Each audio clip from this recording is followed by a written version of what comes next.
আমার জানা নেই। আর ছিলেন মজরুল সুলতানপুরি।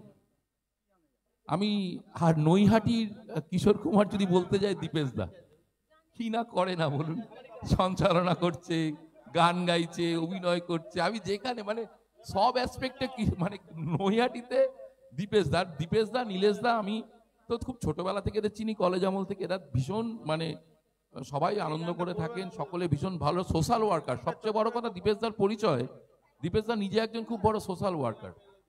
মানে এটা হয়তো অনেকে জানেন না। অনেক মানুষের অনেক বিপদে নীলেশ দা, দীপেশ দা কিন্তু একদম অগ্রণী ভূমিকা নেয়। এবং সোশ্যাল ওয়ার্ক করার জন্য যে পিছনে কোনো রাজনৈতিক ব্যানারের প্রয়োজন নেই, সেটা কিন্তু দীপেশ দা তার জ্বলন্ত দৃষ্টান্ত।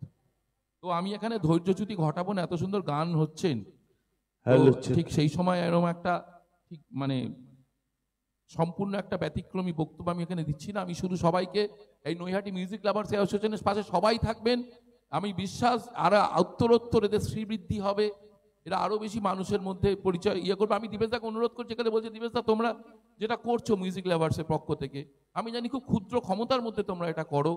সব প্রতি বছর ধারাবাহিকভাবে তোমরা কিশোরদি এবং মোহাম্মদ রফিসিজি আর ডি বর্মনের তোমরা প্রতি শ্রদ্ধার্ঘ্য দাঁড়ো। সাথে সাথে তোমরা আরো বেশি তোমরা একটা কিছু সোশ্যাল ওয়ার্ক তো করতে পারো। আমরাও সাথে সাথে থাকবো তোমাদের সাথে। একটা ব্লাড ডোনেশন ক্যাম্প হলো, একটা ফ্রি মেডিকেল চেক আপ হলো, এটা তো তোমাদের আর্টিস্ট ফোরাম করে বোধ হয়, তা তোমরাও তো এটা করতে পারো, তাই না? এই বলে আমি সবাই ভালো থাকবেন, শুভ সন্ধ্যা, ধন্যবাদ। ধন্যবাদ অভিজিৎকে।